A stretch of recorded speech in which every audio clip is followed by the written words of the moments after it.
Hello friends, good morning. কেমন আছো তোমরা সবাই? আশা করছি তোমরা সবাই কিন্তু খুব ভালো আছো, আর আমিও কিন্তু খুব ভালো আছি। তো দেখতে পাচ্ছ, হাজব্যান্ড আমাকে আইলাইনার পরিয়ে দিচ্ছে। হ্যাঁ গো, আমি না একটা চোখে পড়তে পারি ঠিকঠাক, কিন্তু আরেকটা চোখে আমি ঠিকঠাকভাবে পড়তে পারি না। আমি ডান চোখে তবুও ঠিকঠাকভাবে পড়িনি, কিন্তু বাঁ চোখটা আমি পারিই না।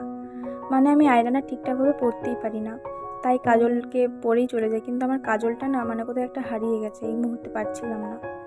তারপরে কয়েকদিন ধরেই পাচ্ছি না। আর নতুন কাজলটা ভাবলাম যদি পেয়ে যায় তাহলে ভালোই হয়, না হলে একদম পুজোর কাছাকাছি তোমাদেরকে দেখাবো। তো এখন আমি যাচ্ছিলাম আমার ননদের বাড়িতে, তো তাই রেডি হয়ে গেছি। হ্যাঁ, দুজনে একদম ম্যাচিং হয়ে গেছে। আর এই যে এখন হেলমেটটা আমার হাজব্যান্ড পরিয়ে দিচ্ছে।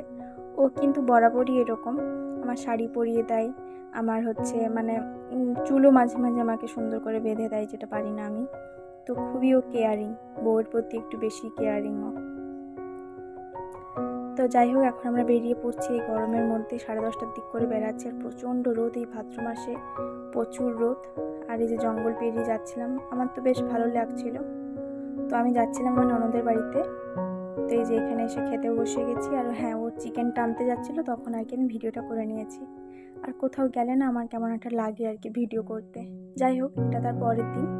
সেই দিন প্রচণ্ড বৃষ্টি হচ্ছিল, তাই আর বিকেলের থেকে আর কিছু ভিডিও করতে পারিনি। এটা তার পরের দিন আমরা যাচ্ছিলাম পুজো দিতে বলতে কি, এমনি মন্দির আছে সামনে, তো মন্দিরে একটু যে প্রণাম করে আসতাম আর কি, ঘুরে আসতাম তাই।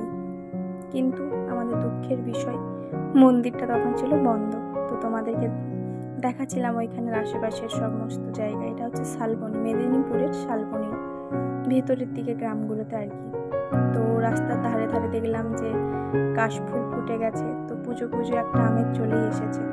আর হ্যাঁ, আমি কিন্তু পুজো শপিং একটু একটু করে রেখেছি, তো তোমাদেরকে আমি পরে একদিন শেয়ার করে দেবো সমস্ত কিছু।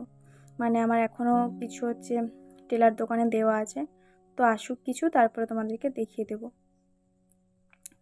লাস্টের দিকে একটা দুটো বাকি থাকলে সেগুলো তোমাদেরকে লাস্টে দেখিয়ে দেবো। বেশি কিছু আমি নিইনি। আর হ্যাঁ, এই শাড়িটা কিন্তু আমার ননদেরই। সেই বললো তুই পরে যা এই শাড়িটা। আর আমি তাঁতের শাড়ি খুব একটা পরি না, আমার ভালো লাগে না আর কি। ওই সিনথেটিক বলতে আর কি শিফন টাইপের, শিফন বা হ্যান্ডলুম বা ওই সিল্কের শাড়ি হলে আমার ভালো হয়। ওই গায়ের সাথে একটু চিপে থাকে, ওরকম ভালো হয় আর কি। তো যাই হোক, এখানে চলে এসেছি। সামনে একটা বড় ঝিল, তার সামনে এই যে গোলাপিটা, এটা অন্নপূর্ণা দেবীর মন্দির। আর এর পাশেই ঠিক একটা শিব মন্দির আছে সাদা রঙের। এই যে এইটা শিব মন্দির, খুব সুন্দর, খুবই সুন্দর। তো আমরা চলে আসবো, গাড়িতে চেপে গেছি। তো ওই রকম সময়ই দেখলাম যে এখানের যে ব্রাহ্মণ, যে পুরোহিত আর কি, সে তখন গাড়ি নিয়ে আসছে। তো এত রোদে ভাবলাম আর কি করবো বেকার দাঁড়িয়ে। তো ঠাকুরকে বাইরে থেকেই প্রণাম করে তারপরে আমরা বেরিয়ে গেছিলাম। তো ওখানে একটা নদী আছে, তো নদীর ওখানে খুব সুন্দরভাবে জল যায়। তো তাই সেখানে ও বললো চলো সেখানে তোমাকে ঘুরিয়ে নিয়ে আসবো।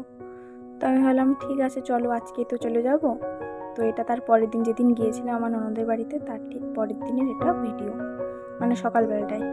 তারপরে বাড়ি গিয়ে আমরা খাওয়া দাওয়া করে চলে আসবো আর কি। তো তাই একটু চারিদিকটা ঘোরাফেরা করছিলাম দুজনে মিলে।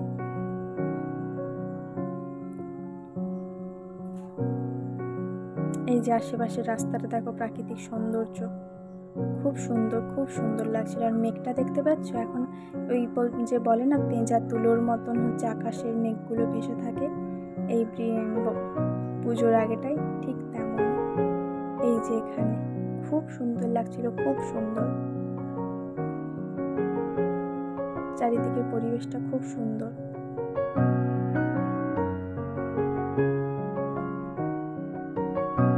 আমার তো ভয় লাগছিল উপর দিয়ে যখন যাচ্ছিলাম, খোলা পোলটা না, আর এদিকে দেখো কাশফুলের বাগান পুরো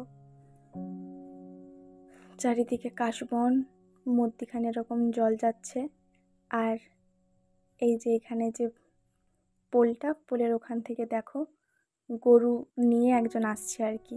খুব সুন্দর লাগছিল এই দৃশ্যটা, প্রাকৃতিক সৌন্দর্য, গ্রামের পরিবেশ খুব সুন্দর। আর এই যে তারপরে আমি ননদের বাড়িতে এসেছিলাম, আমাদের ভিতর বাড়ির তো প্রচুর পায়রা আছে এদের বাড়িতে, প্রচুর পায়রা। তো একটা পায়রা এরকম করে করে আসছিলো, তাই ভাবলাম একটু ভিডিও তুলে রাখি, তোমাদেরকেও পরে যে দেখাতে পারবো।